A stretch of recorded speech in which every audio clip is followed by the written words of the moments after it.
আসন্ন জাতীয় সংসদ নির্বাচনকে কেন্দ্র করে বিভাগীয় সমাবেশের অংশ হিসেবে আজ রাজশাহীতে বিএনপির সমাবেশ অনুষ্ঠিত হবে। নির্বাচনী এই সমাবেশে প্রধান অতিথি হিসেবে যোগ দেবেন বিএনপির চেয়ারম্যান তারেক রহমান। তার আগমনকে কেন্দ্র করে সব ধরনের প্রস্তুতি সম্পন্ন করা হয়েছে বলে জানিয়েছে আয়োজকরা।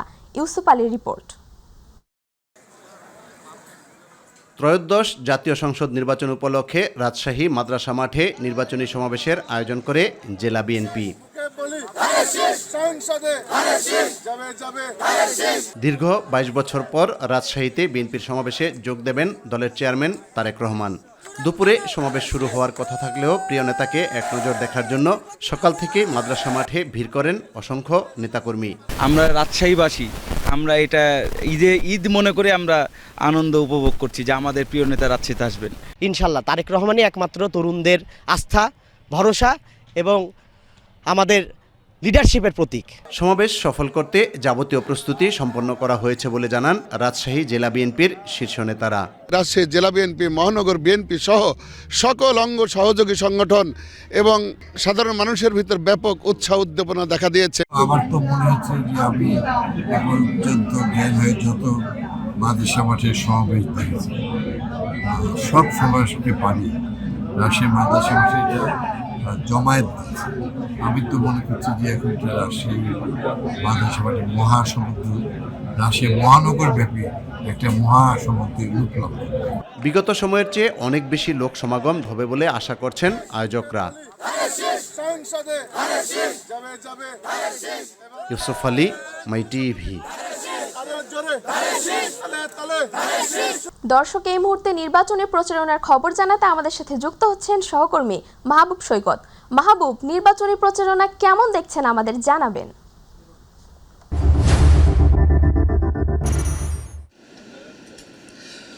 অনেক ধন্যবাদ। আসলে এই মুহূর্তে আমরা রয়েছি হচ্ছে রাজশাহী বিভাগের নাটোর যে জেলা রয়েছে সেই নাটোর সদরের দত্তপাড়া বাজারে। তৃণমূলের মানুষের আসলে নির্বাচনী ভাবনা কি সেই ভাবনাটা আমরা তুলে ধরব। এছাড়া আপনারা জানেন যে আজকে কিন্তু বিএনপি চেয়ারম্যান তারেক রহমান কিন্তু এই নির্বাচনী প্রচারণায় রাজশাহী বিভাগে আসছেন। আজকে তিনি দুপুর নাগাদ রাজশাহীতে এসে পৌঁছবেন। এরপরে শাহ মাকদুম, হযরত শাহ মাকদুম রহমতুল্লাহ আলাইয়ের সেই মাজার জিয়ারত করবেন। এরপরে স্থানীয় একটি মাঠে জনসভা করবেন। এরপরে তিনি নাটোরে আসবেন, এরপরে বগুড়া যাবেন এবং রাতে বগুড়া তার নিজ এলাকায় কিন্তু রাত যাপন করবেন। যে কথা বলছিলাম প্রেরণা, সেটি হচ্ছে যে আমি কিন্তু নাটোরে রয়েছি। নাটোর যে এই সদর উপজেলা, এই উপজেলাটি নির্বাচনে যদিও এর আগে বরাবর আমরা যতটুকু জানি যে অনেকটা বিএনপি কিন্তু বা ধানের ছড়া প্রতীকের লোকজন এখানে বেশি। এবার এখানে অংশগ্রহণ করছে বিএনপি রয়েছে, বাংলাদেশ জামায়াত ইসলামী রয়েছে এবং আরও দু একটি প্রার্থী রয়েছে। তবে এই এলাকার লোকজন মনে করছেন যে মূলত এই দুটি দলই ফ্যাসিবাদ বিরোধী আন্দোলনে থাকা বিএনপি এবং জামাতের মধ্যে প্রতিদ্বন্দ্বিতা হওয়ার সম্ভাবনা বেশি রয়েছে। এলাকার লোকজন এখানে রয়েছে, আমরা একটু কথা বলবো তাদের সাথে। আপনি এখানেই বাড়ি আপনার? আপনি এলাকার ভোটার না দূরের? কি করেন আপনি? প্রফেশন কোথায়? আমার বাড়ি বগুড়া, আমি বিসিকে চাকরি করি। বিসিকে। তো কি অবস্থা আসলে দেশের নির্বাচনের কি অবস্থা? প্রচার প্রচারণা কেমন চলছে? এলাকার লোকের তো চাওয়া হলো আপনার সুষ্ঠু নির্বাচন প্রথমত, আর যোগ্য প্রার্থী। সেই যোগ্য প্রার্থী কি খুঁজে পেয়েছেন? যোগ্য প্রার্থী এখন খুঁজে পাওয়ার মতো এখানে তো ধানের শিশি বেশি দেখি। হ্যাঁ। আর আশেপাশের কি অবস্থা? আশেপাশের অবস্থা তো আমি ওইভাবে বলতে পারবো না। আমরা একজন মুরব্বীর সাথে একটু কথা বলি। আপনি কি এলাকার ভোটার? হ্যাঁ, এলাকার ভোটার। এলাকায় কারা কারা ইলেকশন করতেছে? ওই বিএনপি থেকে করছে, জামাতের থেকে করছে, দূরে থেকে করছে। কম্পিটিশন কাদের মধ্যে হবে? কি অবস্থা এমনি প্রচার? এই দুটোর মধ্যে কম্পিটিশন হওয়া দেখা যাচ্ছে, দূরের মধ্যে কম্পিটিশন হবে। হ্যাঁ। ওনারা কি প্রার্থীরা ভোটারদের কাছে আসতেছে? কি কি প্রতিশ্রুতি? আপনারা কি চান? বরাবরই তো সবসময় নির্বাচিত হয়, আপনাদের চাওয়া কি এবার? চাওয়া হলো দেশে শান্তভাবে সবাই যেন চলতে পারি, থাকতে পারি, নির্বাচনে সবাই যেন ঠিকভাবে অংশগ্রহণ করতে পারি, যেতে পারি, ভোট দিতে পারি, এইটাই চাওয়া। এলাকার উন্নয়নের ব্যাপার কোনো চাওয়া নেই? হ্যাঁ, উন্নয়নের ব্যাপার, দেশের উন্নয়ন তো এটা সবার প্রয়োজন, উন্নয়ন তো হলো আসল। আপনার বনে কিছু না করলে আপনার বয়স কত? আমার বয়স মোটামুটি 90 ধরেন। 90। এই 90 বছর বয়সে তো মোটামুটি এর আগের বাংলাদেশের আগেও দেখেছেন, বাংলাদেশের পরে সব ভোট দেখছেন। তো প্রতিশ্রুতি যা দেয় প্রার্থীরা সেই অনুযায়ী কতটুকু আসলে পূরণ করে? প্রতিশ্রুতি যতটুকু দেয় তার তো অর্ধেকও হয়তো যায় না, কিন্তু কাজ করে দেশের জন্য কিছু হলেও করে এই আর কি। আপনারা এখানে দেখতে পাচ্ছেন যে একজন ক্ষুদ্র ব্যবসায়ী, এই যে দেখতে পাচ্ছেন যে এরা কিন্তু এখানে কর্ম করে খায়, কর্মজীবী মানুষ, শ্রমজীবী মানুষের দেখতে পাচ্ছেন যে এখানে আছে। মুরব্বী, আপনার সাথে একটু কথা বলি। আপনি কতদিন থেকে এখানে ব্যবসা করছেন? এখানে বহুদিন, এই 15-20 বছর। তো এই ব্যবসা করে কেমন চলতেছেন? এখানে কোনো এমনি ব্যবসা করতে গেলে কোনো সমস্যা হচ্ছে না তো? না, কোনো সমস্যা নেই। কি চাচ্ছেন আগামীতে যারা রাষ্ট্র পরিচালনায় ক্ষমতায় আসবেন তাদের কাছ থেকে আপনার চাওয়া কি? আমাদের চাওয়া আমরা যাতে ভালোভাবে চলতে পারি, ভালোভাবে বাঁচতে পারি, এটাই আমাদের চাওয়া। আমরা তো আর গরিব মানুষ, আর কি চাবো? গরিব মানুষের অনেক তো প্রতিশ্রুতি দিয়ে থাকেন, তো এই এলাকার জন্য আপনার কি কোনো কিছু চাওয়া নেই? আপনি তো কষ্ট করে করছেন, আপনার ছেলে মেয়ে আছে, সব কিছু মিলে তাদের জন্য কি কোনো কিছু চাওয়ার আছে?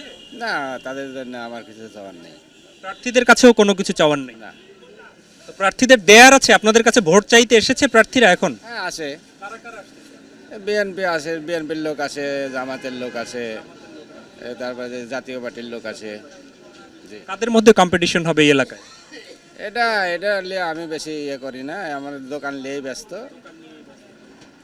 আপনারা এখানে দেখতে পাচ্ছেন যে আসলে আমরা এই আশেপাশে আমরা দেখতে পেয়েছি যে সবার মধ্যে একটা কিন্তু ঠিক এই পাশটায় আপনারা দেখতে পাচ্ছেন যে আরেকটি দোকান রয়েছে, তারাও কিন্তু আপনি কি এই এলাকার? আচ্ছা, আপনার সাথে একটু কথা বলি আমরা। ভোটের কি অবস্থা দেখছেন, প্রচারণা, মানুষের মধ্যে আগ্রহ কেমন? ভোট দিতে কি যাবেন? ভোট দিতে যদি সুবিধা হয়, যদি আগের মতো ক্যাসাল গন্ডগোল না হয়, তাহলে তো যাবোই। একটু বুঝিয়ে বলবেন কি ক্যাসাল গন্ডগোল, সুবিধাটা কি সুবিধা চাচ্ছেন? সুবিধাটা আমাদের নিরাপত্তাটা মেন।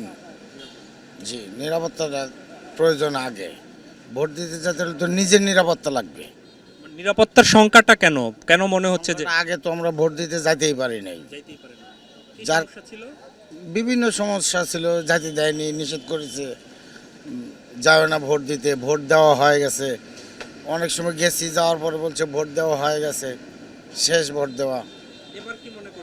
এবার তো ভালোই মনে হচ্ছে, কারণ বিভিন্ন দল ভোট চাচ্ছে, এতে বোঝা যাচ্ছে উৎসর্মুখ ভালোই।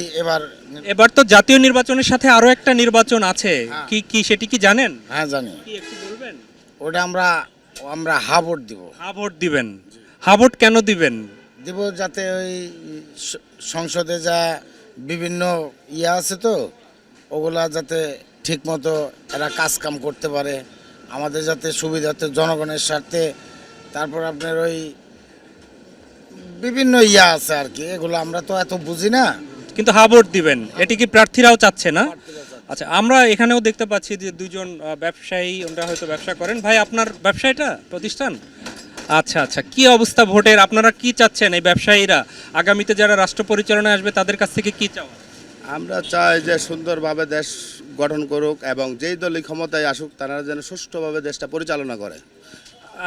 এবার তো নির্বাচনে প্রতীক আছে, তার পাশাপাশি তো আরও একটা গণভোটও আছে। তো গণভোটের ব্যাপারে কি চিন্তা করছেন? গণভোটের ব্যাপারে এখনো কোনো সিদ্ধান্ত নেয়নি, তবে আমার মনে হয় যে হা ভোট দেওয়াই উচিত। জি, সংস্কারের জন্য। জি। তো আপনার এই এলাকার প্রার্থীরা কি আসছে আপনাদের ভোট আসছে? যে আপনার দাঁড়িপাল্লার ভোটার আসছে, তারপরে ধানের শীষের প্রতীক নিয়ে আসছে। কম্পিটিশন আমি তো আশাবাদী যে ধানের শীষ ইনশাআল্লাহ জয়ী হবে। নিজেদের মধ্যে এই এলাকার তো আগে থেকে তাদের জি দুলু ভাইয়ের একটা ভালো একটা অবস্থান নাটোরে আছে। এমনি আশেপাশের কি অবস্থা? এই দুই দলের মধ্যেই বেশি কম্পিটিশন হবে, তাই তো? আশা করা যায় দুই দলের মধ্যে কম্পিটিশন হবে। কোনো নিরাপত্তা নিয়ে কোনো শঙ্কা আছে? না, আপাতত তো দেখি না। আমি এখানে আসছি 1 বছর হলো, তো 1 বছরের মধ্যে কোনো রকম যে নিরাপত্তার কোনো প্রয়োজন এখানে আছে বলে আমি মনে করি না। আসলে শুনতে পেলেন, সবাই মনে করছে যে নিরাপত্তা নিয়ে এবার তাদের কোনো শঙ্কা বোধ করছে না। তৃণমূলের মানুষের ভাবনা হচ্ছে যে গত 15 বছর যত 15 যে বছর তিনটি ভোট তারা দিতে পারেনি এবং শুনতে পেলেন তাদের সেই বক্তব্য। এবারের নির্বাচন তাদের নিজের ভোট নিজে পছন্দের প্রার্থীদের পক্ষে দিবেন এবং সবাই কিন্তু হা ভোটের পক্ষে বলছেন। দু একজনের নিরাপত্তা নিয়ে শঙ্কা থাকলেও বেশিরভাগই মনে করছেন যে না, ভোট কেন্দ্রে সুষ্ঠু স্বাভাবিক অবস্থায় থাকবে। তো সব মিলে সারা দেশে উৎসবমুখর পরিবেশে ভোট উৎসব হবে, এটি এখানকার এই নাটোরবাসী মনে করছেন। তো এই ছিল এখনকার সংবাদ প্রেরণা। আমরা চলে যাচ্ছি আবার আপনার কাছে। সৈকত, আপনাকে ধন্যবাদ। বিএনপি সমাবেশে তারেক রহমানের সমাবেশের খবর জানাচ্ছিলেন আমাদের সহকর্মী মাহবুব সৈকত। চলে যাচ্ছি পরবর্তী সংবাদে। শেরপুরে বিএনপি ও জামায়াতের সংঘর্ষের ঘটনায় শ্রীবর্দী উপজেলা জামায়াতের সেক্রেটারি জেনারেল রেজাউল করিম মারা গেছেন। বুধবার রাত 10:45টায় ময়মনসিংহ মেডিকেল কলেজ হাসপাতালে চিকিৎসাধীন অবস্থায় তার মৃত্যু হয়। এর আগে বিকেলে ঝিনাইগাতি উপজেলা পরিষদ মাঠে উপজেলা প্রশাসনের উদ্যোগে আয়োজিত অনুষ্ঠানে এ সংঘর্ষের ঘটনা ঘটে। এ সময় চেয়ারে বসা নিয়ে জামায়াতের নেতাকর্মীদের সাথে বিএনপির নেতাকর্মীদের বাগবিতণ্ডা থেকে চেয়ার ছোড়াছুড়ি শুরু হয়। এক পর্যায়ে রণক্ষেত্রে পরিণত হয় অনুষ্ঠানস্থল। ভেঙে ও পুড়িয়ে দেওয়া হয় বেশ কয়েকটি মোটরসাইকেল। রণক্ষেত্রে পরিণত হয় ইশতেহার পাঠ অনুষ্ঠানস্থল। এতে পণ্ড হয়ে যায় ইশতেহার পাঠ অনুষ্ঠান। আহত অন্তত 30 জন। আহতদের মধ্যে কয়েকজন ঝিনাইগাতি উপজেলা স্বাস্থ্য কমপ্লেক্সে ভর্তি করা হয়। অনেকেই শেরপুর সদরে বিভিন্ন ক্লিনিকে চিকিৎসা গ্রহণ করছেন। অপরদিকে রাজধানী ঢাকা 4 সংসদীয় আসনে নির্বাচনী গণসংযোগ চলাকালে বাংলাদেশ জামায়াতে ইসলামীর এক মহিলা নেত্রীর উপর রামদা দিয়ে হামলার অভিযোগ উঠেছে। এ ঘটনায় তিনি গুরুতর আহত হয়েছেন। আহত নেত্রীর নাম কাজী মারিয়া ইসলাম বেবি। তিনি জামায়াতে ইসলামীর রুকন ও একজন সক্রিয় মহিলা নেত্রী। বর্তমানে তিনি হাসপাতালে চিকিৎসাধীন রয়েছেন।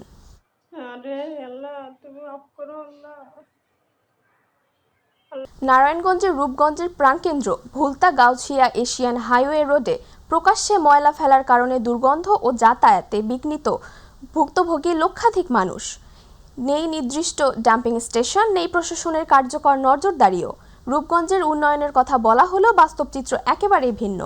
উপজেলার সবচেয়ে গুরুত্বপূর্ণ সড়ক ভুলতা গাউছিয়া এশিয়ান হাইওয়ে রোডে গড়ে উঠেছে ময়লার ভাগাড়। দুর্গন্ধে অতিষ্ঠ সাধারণ মানুষ। রূপগঞ্জ প্রতিনিধি মকবুল হোসেনের তথ্য চিত্রে ডেস্ক রিপোর্ট। রূপগঞ্জের Bhulta Gausia Asian highway road Narayanganj জেলার অন্যতম ব্যস্ত ও গুরুত্বপূর্ণ সড়ক। ঢাকা, চট্টগ্রাম সহ দেশের বিভিন্ন অঞ্চলের দূরপাল্লার যানবাহনও চলাচল করে এই পথে। অথচ এই সড়কের মাঝখানেই দিনের পর দিন ফেলা হচ্ছে ময়লা আবর্জনা। নেই কোনো নির্দিষ্ট ডাম্পিং স্টেশন কিংবা ময়লা ফেলার নির্ধারিত জায়গা। দুর্গন্ধে হাঁটাচলায় দায় হয়ে পড়েছে। অসুস্থ হয়ে পড়ছেন পথচারী সহ শিক্ষার্থীরা। অনেক আগে থেকে এরকমের অবস্থা, তো আমরা চাচ্ছি যে এটা একটা ভালো একটা পরিবেশ আসুক। এতটাই দুর্গন্ধ যে যখন আমরা যাতায়াত করে অনেক সময় আমাদের ভূমি এসে করে।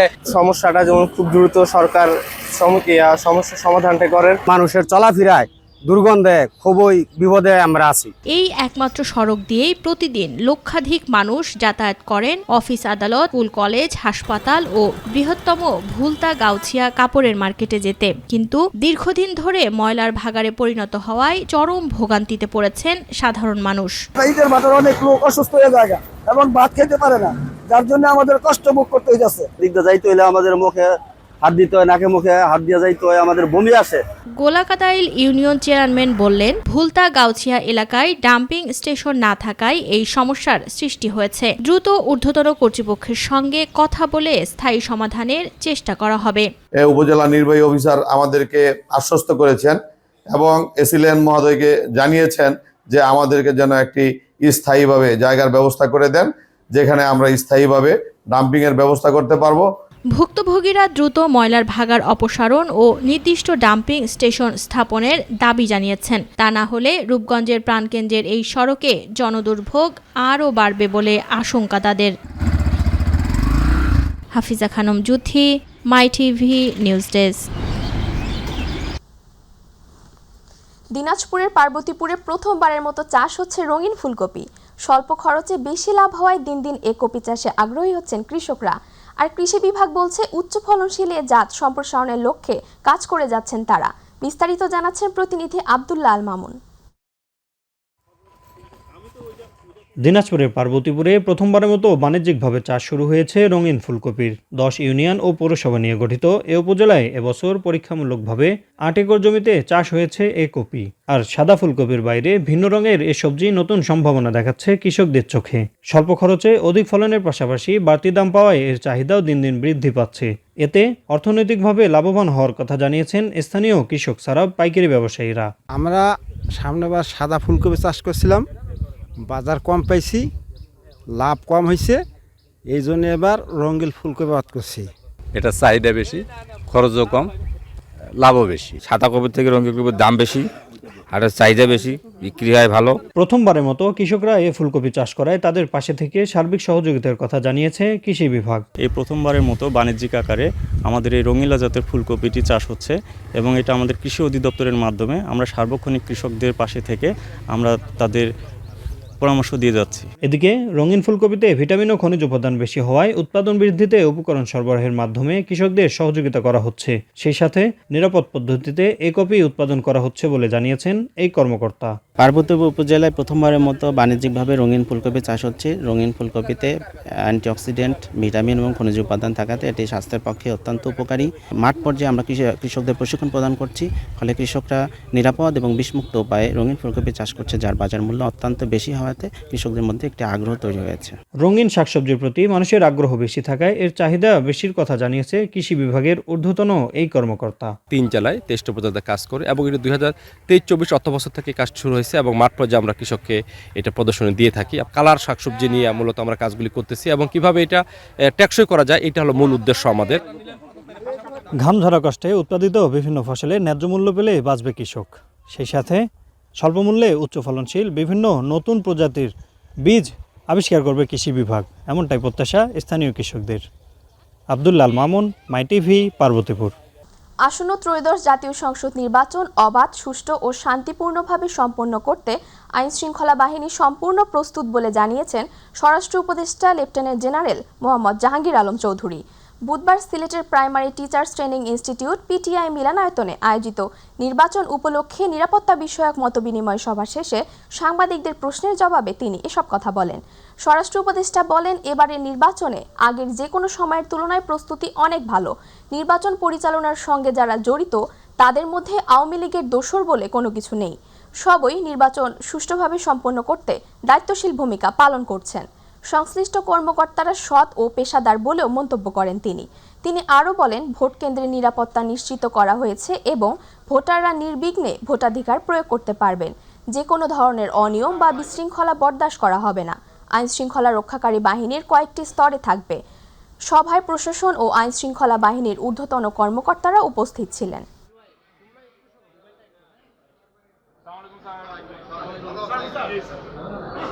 এখানে আসার পর আমি দেখলাম যে তাদের প্রিপারেশন খুবই ভালো। আমাদের যে এক্সপেকটেশন ছিল সেই এক্সপেকটেশনের তুলনায় অনেক অনেক ভালো। আর এবার আপনারা জানেন আমাদের সব ধরনের প্রস্তুতি নেওয়া হচ্ছে, এখানে সব ধরনের প্রস্তুতি নেওয়া আছে। আপনারা জানেন এবার আমরা প্রতিটা ভোটিং সেন্টার সুরক্ষায় রাখা হচ্ছে। বিএনপি সবসময় জনগণের স্বার্থ রক্ষা ও গণতন্ত্রের পক্ষে কাজ করে, তাই আগামী নির্বাচনে দেশের মানুষ বিএনপিকেই ভোট দেবে বলে মন্তব্য করেছেন দলটির স্থায়ী কমিটির সদস্য ও ঢাকা 3 আসনের ধানের শীষের প্রার্থী বাবু গয়েশ্বর চন্দ্র রায়। বুধবার দক্ষিণ কেরানীগঞ্জের সুভাট্টা ইউনিয়নের ঝাউবাড়ি, বেগুনবাড়ি, জেলেপাড়া ও কাচারিপাড়া সহ বিভিন্ন এলাকায় নির্বাচনী গণসংযোগ শেষে সাংবাদিকদের সঙ্গে আলাপকালে তিনি এসব কথা বলেন। এ সময় তার সাথে উপস্থিত ছিলেন যুবদলের সাবেক সহসভাপতি অ্যাডভোকেট আবু সেলিম চৌধুরী, দক্ষিণ কেরানীগঞ্জ থানা বিএনপির সহসভাপতি হাজি আলী হোসেন, মীর মোহাম্মদ 1 নম্বর যুগ্ম সাধারণ সম্পাদক আব্দুল মান্নান রতন, দক্ষিণ কেরানীগঞ্জ থানা যুবদল সদস্য সচিব আতিকুর রহমান মানিক সহ স্থানীয় পর্যায়ের বিপুল সংখ্যক নেতাকর্মী।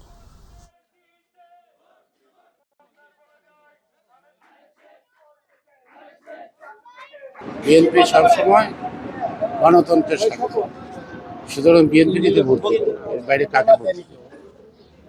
সারা কেমন পাচ্ছি এটার তো পরিমাপ হবে 12টা, যেদিকে তাকাই সেদিকে তো সারা পাই। আমি কোনো প্রতিশ্রুতি দিচ্ছি না, জনগণের কাজ করবো জনগণকে নিয়ে। ত্রয়োদশ জাতীয় সংসদ নির্বাচনে দাঁড়িপাল্লা প্রতীকের প্রার্থী ও ঢাকা মহানগর দক্ষিণ জামায়াতে ইসলামীর সাধারণ সম্পাদক ডাক্তার শফিকুর রহমান ইসলাম বলেছেন, নির্বাচনের সময় মানুষকে বাধা দিয়ে ভোট কেন্দ্রে যাওয়া ঠেকানো যেতে পারে, কিন্তু মানুষের মন দখল করা যায় না, অন্তর দখল করা যায় না। যাওয়ার বড় প্রমাণ হচ্ছে আজ অনেকের রাজনৈতিক ডালপালা ভেঙে পড়েছে। পটুয়াখালীর বাউফল উপজেলার নওমালা মাধ্যমিক বিদ্যালয় মাঠে 10 দলীয় ঐক্যজোট আয়োজিত জনসভায় প্রধান অতিথির বক্তব্যে তিনি একথা বলেন। নওমালা ইউনিয়ন জামায়াতে ইসলামীর কর্মী শহীদুল ইসলাম মৃধার সভাপতিত্বে অনুষ্ঠিত জনসভায় বিশেষ অতিথি ছিলেন কেন্দ্রীয় সংসদ অ্যাডভোকেট রুহুল আমিন এবং খেলাফত মজলিসের নেতা আয়ুব বিন মুসা। জামায়াতে ইসলামে যোগদান করলেন।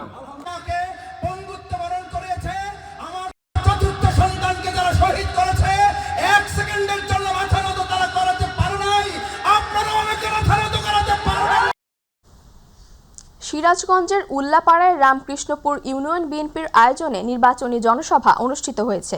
বৃহস্পতিবার রামকৃষ্ণপুর ইউনিয়নের দবিরগঞ্জ খেলার মাঠে এ জনসভা অনুষ্ঠিত হয়। জনসভায় ইউনিয়ন বিএনপির সভাপতি তৌহিদুল ইসলামের সভাপতিত্বে এবং আমিরুল ইসলামের সঞ্চালনায় প্রধান অতিথি হিসেবে উপস্থিত ছিলেন বিএনপির মনোনীত প্রার্থী ও সাবেক সংসদ সদস্য এম আকবর আলী। অনুষ্ঠানে বিশেষ অতিথি হিসেবে উপস্থিত ছিলেন মিসেস লায়লা মোমেন আলী, সালাঙ্গা থানা বিএনপির সাবেক সভাপতি মতিয়ার রহমান সহ দলটির বিভিন্ন পর্যায়ের নেতাকর্মীরা। জনসভায় বিপুল সংখ্যক নারী ও পুরুষের নেতাকর্মী এবং সাধারণ মানুষ অংশগ্রহণ করেন। বক্তব্যে এম আকবর আলী বলেন, জনগণের অধিকার ও গণতন্ত্র পুনরুদ্ধারে বিএনপি ঐক্যবদ্ধভাবে কাজ করে যাচ্ছে এবং আগামীর উল্লাপাড়া হবে উন্নয়ন ও শিক্ষায় সমৃদ্ধ একটি জনপদ।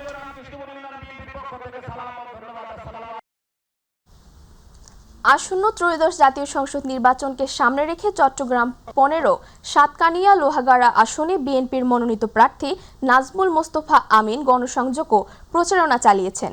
গতকাল দিনব্যাপী সাতকানিয়া উপজেলার এওয়াচিয়া, গাটিয়াডাঙ্গা ও বুইকাবর বাড়িসহ বিভিন্ন এলাকায় তিনি ভোটারদের সঙ্গে মতবিনিময় করেন।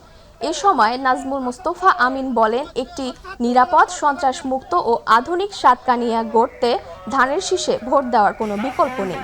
তিনি আরও বলেন, সন্ত্রাস, চাঁদাবাজি ও বেকারত্ব থেকে মুক্তি পেতে জনগণকে ঐক্যবদ্ধ হতে হবে। গণসংযোগ ও জনসভায় বিএনপি ও অঙ্গ সংগঠনের স্থানীয় ও কেন্দ্রীয় নেতাকর্মীরা উপস্থিত ছিলেন।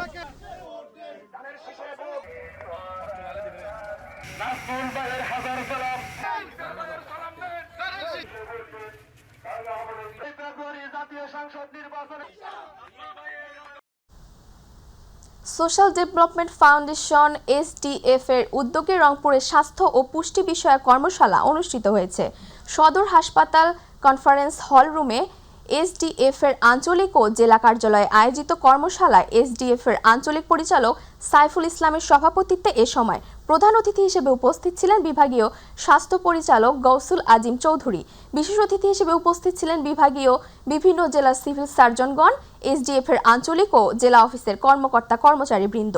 বক্তারা বলেন, SDF এর RILI প্রকল্পের মাধ্যমে রংপুর অঞ্চলের 5টি জেলায় 18টি উপজেলার এবং 625টি গ্রামে স্বাস্থ্য ও পুষ্টি বিষয়ক কার্যক্রমের মাধ্যমে প্রায় 80,000 হতদরিদ্র নারী, কিশোর ও শিশুদের স্বাস্থ্যসেবা নিশ্চিতকরণের কাজ করে যাচ্ছে।